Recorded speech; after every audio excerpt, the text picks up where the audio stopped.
네, 안녕하십니까. 박정호입니다. 네, 이번 방송은 이제 목요일인데, 지난주 목요일에 제가 뭐 장 마감 시황으로 좀 이야기를 했던 부분이 있는데, 나름 반응도 괜찮았던 것 같고, 그래서 오늘은 이제 삼성전자 관련해서 이야기라든지 뭐 여러 가지 조금 뭐 해볼 이야기들이 있는데, 장 마감 시황 영상이다라는 식으로 약간 형식으로 좀 묶어서 이야기하는 시간 가져보도록 하겠습니다. 영상 하단에 구독과 좋아요 버튼 눌러주시고 이야기 시작해보도록 하겠습니다. 우선은 일단 오늘 뭐 개장 전 이야기에서도 말해드렸듯이 5월 3일 공매도에 대한 일부 부활이 확정이 됐고 그에 따른 영향들이 어떻게 보면 오늘 확실하게 좀 나온 시장이다라고도 평가를 할 수가 있을 것 같아요. 그래서 계속적으로 제가 오늘 개장 전 이야기에서도 이야기해드렸고 그 전에도 여러 번 영상들에서 이야기해드렸듯이 대형주로만 지금 현재 시장에서 계좌 포트가 구성되어 있다면 좀 안 좋을 수 있다라는 거. 그래서 어느 정도 이 계좌를 좀 중형주랑 소형주를 담아주는 필요성이 있다라는 것을 이야기했었는데 결국 이 5월 3일에 대한 그런 못박음이 나오면서 그런 부분이 더 가속화됐다라고도 저는 표현을 할 수가 있을 것 같습니다. 그래서 일단 코스피 같은 경우는 이런 식으로 진행이 되고 5이동평선을 걸치면서 버티는 흐름이 나오긴 했어요. 나오긴 했고 그리고 했는데 좀 핵심적으로 좀 봐야 될 부분이 바로 요겁니다. 일단 이런 식으로 여기 보시면 일단 코스피 전체로 봐서는 마이너스 1.35% 하락이 나왔습니다. 근데 코스피 200으로 봤을 땐 마이너스 1.62% 하락했다. 그리고 코스닥도 오늘 전체는 0.63으로 하락했지만 코스닥 150으로 보면 마이너스 1.09% 하락했다. 이게 무슨 말이냐라고 봤을 때는 결국에는 이제 그 공매도 대상군에 해당하는 코스피 200과 코스닥 150의 구성을 구성하는 종목에 대한 매도가 많이 나왔고 그에 따라서 지수가 끌어당겨지는 밑으로 끌어당겨지는 그런 현상이 오늘 발생했다라고 표현할 수가 있겠고 그런 패턴에 기관이 굉장히 관여를 했다라고 보실 수가 있겠습니다. 기관 같은 경우는 일단 선물 같은 경우에는 매수를 해줬어요. 매수를 해줬기 때문에 어떻게 보면 시장을 위로는 보고는 있는데 현물에서는 차익 실현하고 있다라고도 볼 수가 있겠고 레버리지를 활용한 그 파생으로의 플레이를 좀 하고도 있다. 현물 파생 합쳐진 복합 플레이를 하고 있다. 항상 뭐 외국인과 기관은 어느 정도 해지를 하면서 계획적인 그런 플레이를 하는 부분이 있죠.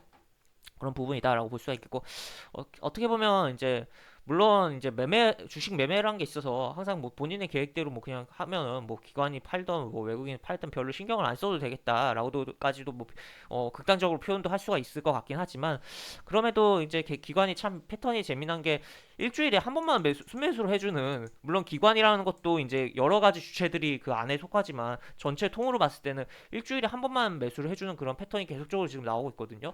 특히나 이번 주에는 월요일 날 매수를 했습니다. 이제 내일까지 순매도를 하면은 또 다시 한 주에 한 번만 순매수한다는 패턴이 완성되는 그러한 한 주가 될 거다라고도 볼 수가 있겠는데 어쨌든 하여튼 기관이 매도를 맞게 했다라고 볼 수가 있겠고 개인은 또 그걸 담았다라고 볼 수가 있겠습니다. 그리고 이제 지수적으로는 이렇게 라는 거고 그리고 또 이렇게 보지 않더라도 코스피는 일단은 뭐 코스피 안에서 그냥 대형주, 중형주, 소형주로 구분해서 봤을 때 대형주 같은 경우는 오늘 이제 이렇게 대형주 차트 보면 이런 식으로 마이너스 1.53%가 하락을 했습니다. 근데 중형주는 0.84% 그리고 소형주는 오히려 0.26% 오히려 상승이 나왔습니다. 약간 소형주 차트는 거의 뭐 코스피 지수인 그 지수 차트인데도 거의 코스닥처럼 뭐 비슷하기도 하죠.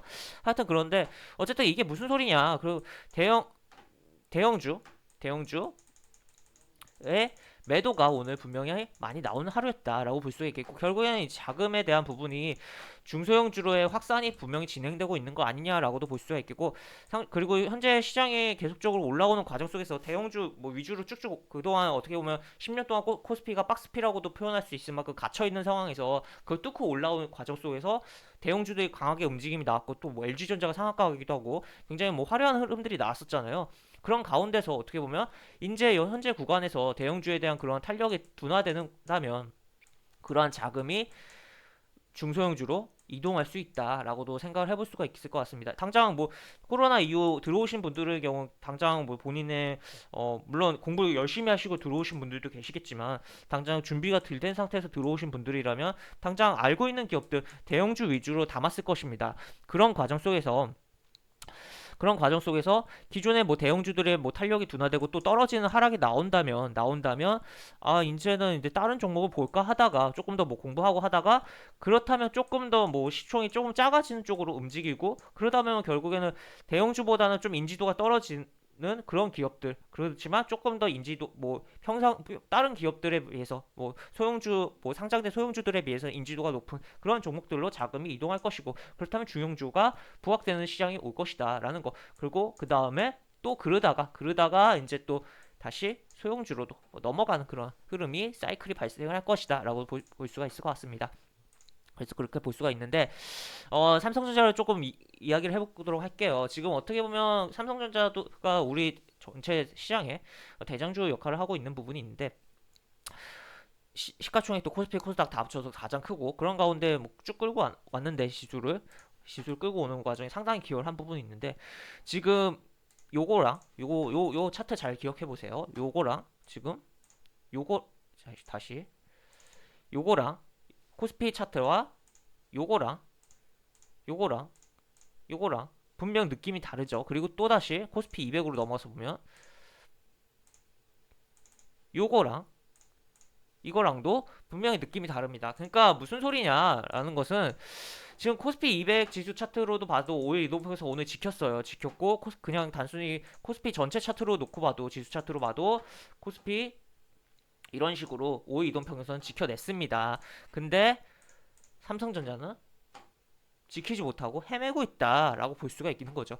아 이게 그럼 무슨 소리냐? 지금 지수보다 삼성전자가 약하다라고 표현을 당당하게 할 수가 있는 거고 지금 보시면 20일 이동평에서 깨놓고서 지금 회복을 제대로 빨리 못 하고 있어요. 그렇기 때문에 그렇다면 당분간 어떻게 보면 삼성전자 추가적인 하락도 생각을 해볼 수가 있겠고 삼성전자가 쉬는 가운데서 삼성전자에만 자금이 몰리면서 뭐 하락 종목수 많고 뭐 상승 종목수 일부이면서 지수는 올라가고 그런 상황도 있었잖아요 앞전에 그런 가운데서 삼성전자 쉬는 가운데 뭐 지수가 그렇게 별로 움직이지 않는데도 불구하고 뭐 일부 종목들이 많이 움직인다든지 하여튼 중소형주 뭐 그동안 부각되지 않은 종목들의 활발한 움직임이 좀 나올 수가 있다라고도 볼 수가 있을 것 같습니다.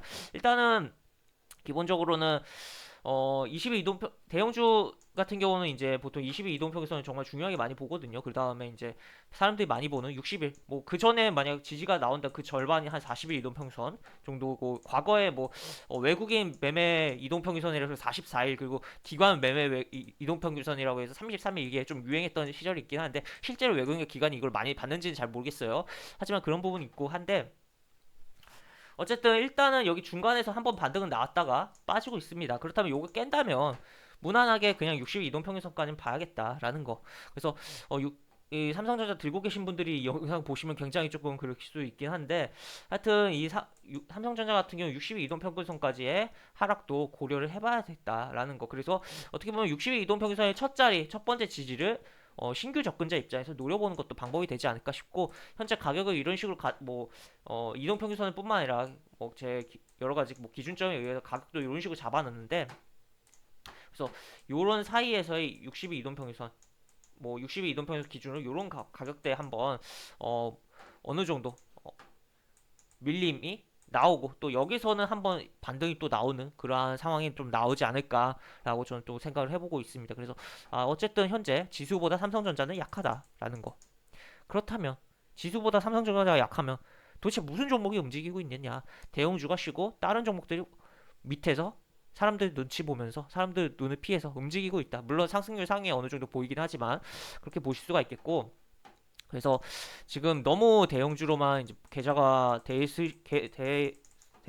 지금 특히나 이제 뭐 지수 올라갈 때 약간 단기 고점을 뭐 추격 매수 하신 분들은 그 고점이 5월 이후에도 고점으로 잡혀 있을 가능성이 있기 때문에 어느 정도 리스크 관리를 하면서 20 내지 60 이동평균선에 대한 부분이 깨졌다면 깨졌다면 최대한 리스크를 관리할 필요성이 있다라는 의견 드리도록 하겠고 그리고 오늘 또 시장의 특징적인 하나는 뭐 여러 가지 특징들이 있긴 했지만 바로 요겁니다. 요거 일단 제가 이거 2월 2일 날 개장 전 이야기에서 한번 뭐 보여드렸던 뭐 기사예요. 요런 거 내용인데 렌터카 지금 그러니까 어떻게 보면 구매에 대한 부분이 뭐 당장 뭐 물론 할부 서비스가 있긴 하지만 구매에 대한 부분이 부담되기도 하고 어 유지비, 차량 유지비, 물론 렌터카는 이제 렌터비에 포함되는 거긴 하지만 어떤 그런 부분들도 있고 여러 가지 측면에서 렌터카가 부각되는 부분이 있어요. 특히나 그리고 코로나 상황 속에서 우리나라는 좀 덜 그랬던 것 같은데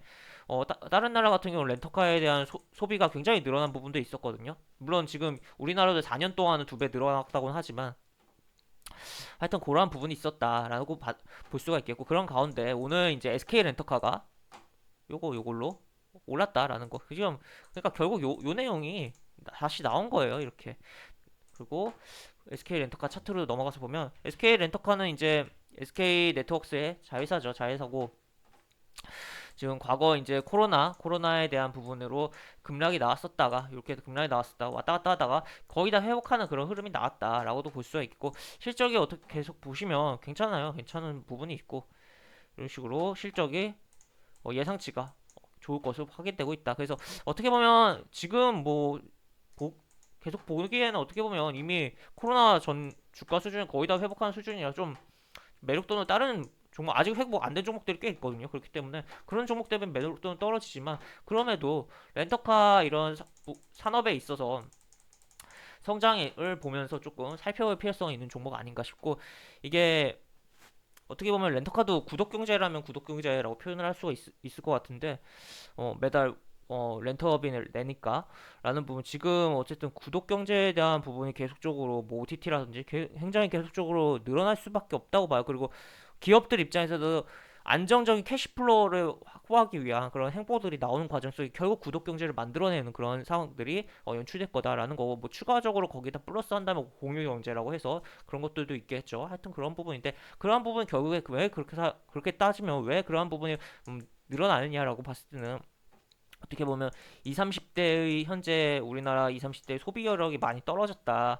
지금 어떻게 보면 일자리라든지 여러 가지 부분이 그렇다 보니까 지금 당장 뭐 부동산을 사기도 그렇고 여러 가지 어렵다 보니까 당장 일단 그렇다면 돈을 어느 정도 쓰면서 최소한의 돈을 투입하면서 만족도는 극대화하려는 그런 행위 과정 속에서 뭐 OTT 서비스의 이용이라든지 그리고 OTT 서비스는 기본적으로 영화 한 편 아예 구매하는 것보다 가격이 저렴하기도 하잖아요. 그런 부분도 있고 또 추가로 뭐 하여튼 그러한 부분으로 여러 가지 뭐 극단적으로 보면 욜로라고 하는 부분이라고도 볼 수가 있긴 한데 하여튼 그러한 부분들이 발생을 하고 있다라는 점 볼 수가 있겠습니다. 그래서 결국 이제 렌터 산업 이제 렌터카라든지 뭐 그 외 렌트 여러 가지 지금 뭐 렌터카뿐만 아니라 정수기라든지 뭐 여러 가지 부분도 계속적으로 산업은 커지고 있다고 볼 수가 있거든요. 그렇기 때문에 그런 것들 계속적으로 우리가 신경을 써야 되는 부분 아닌가라고 볼 수가 있고 그리고 구독 경제라는 부분으로 여러 가지 그런 캐시플로우를 만들어내려고 하는 회사들에 대해서 계속적으로 우리가 주목할 필요성이 있지 않나라고 볼 수가 있을 것 같습니다. 그 다음에 이제 오늘 또 특징적인 때였던 게 바로 네 이거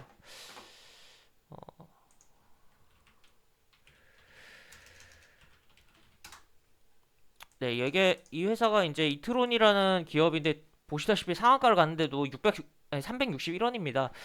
일단 시가총액은 1,800억이 넘어요. 이게 뭔 소리냐? 동전주인데 시가총액이 높다. 시가총액이라는 것은 결국에 발행 주식수 곱하기 현재 주가를 계산을 한 거거든요. 곱해가지고.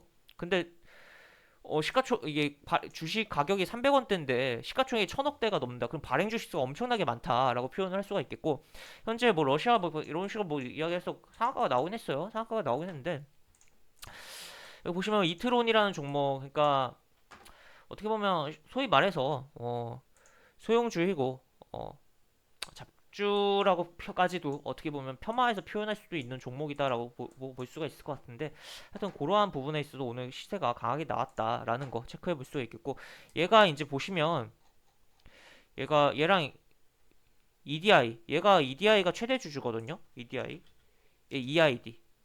EID도 이렇게 움직임이 나왔다라고도 볼 수가 있겠고 그리고 또 하나 또 이제 어떻게 보면 EID의 또 최대 주주는 이화전기다라고 봤을 때 이화전기도 오늘 시세가 나왔다 이런 식으로 움직임이 좀 변동성이 나왔다라고 볼 수가 있겠고 근데 이화전기에 또 공교롭게도 다 동전주예요 얘네들이 다 동전주고 이제 발행 주식수는 참 많아요 그 다음에 이화전기의 최대 주주는 이트론이다라는 거 결국 돌고 도는 그런 사이클이다라고도 볼 수가 있겠고, 또 한편으로는 이화전기랑 관련된 최근에 발행 주식수가 굉장히 늘어난 종목이 있습니다. 바로 EDT.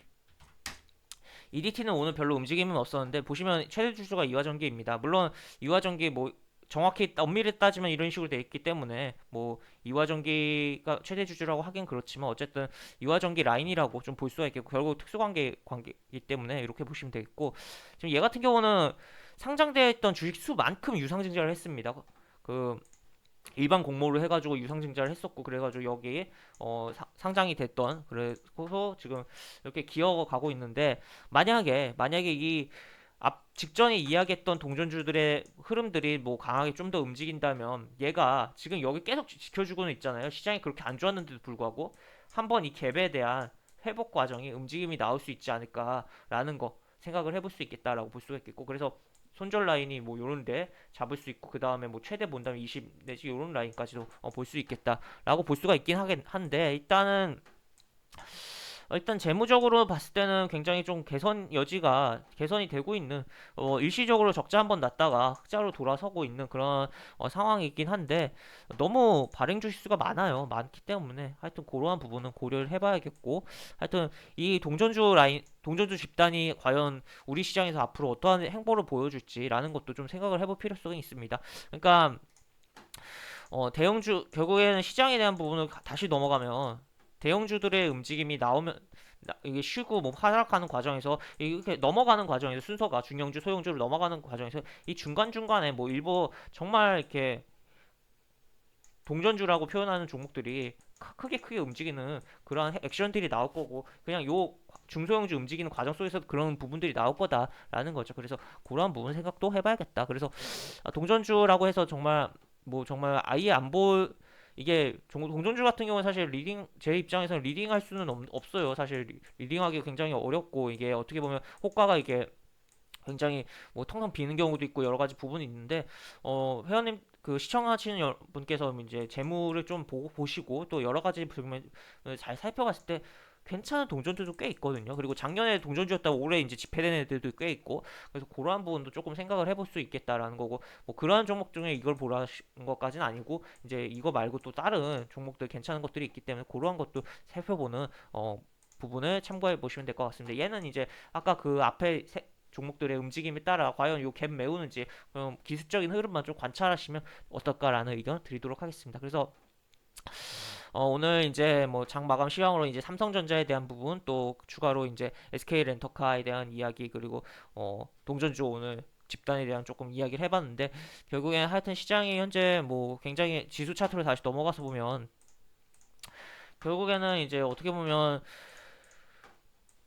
지금 이 박스 흐름이 계속적으로 구정 전까지 나올 가능성이 높다고 봐요. 물론 내일 바로 뚫어준다면 좋긴 하겠지만, 그런 흐름이 계속적으로 나오면은 어떻게 보면은 매매하기엔 정말 힘들어질 수도 있는 상황이 연출될 수도 있다라고도, 물론 지수 자체가 그렇게 폭 많이 빠지는 건 아닌데 매매하기 조금 까다로운 시장이 연출될 수 있다는 거 생각을 해보실 수가 있겠고, 또 이런 시장에서는 어떻게 보면 하반 경제에 탄탄한 종목들이 쉽게 올라오는 부분이 있거든요. 왜냐면은 지수 빠질 때는 버티고, 또 지수 오를 때는 팡 하고 튀는 흐름이 있기 때문에 그러한 것도 또 생각을 해보셔야겠다라는 이야기 드리면서 영상을 마무리하도록 하겠습니다.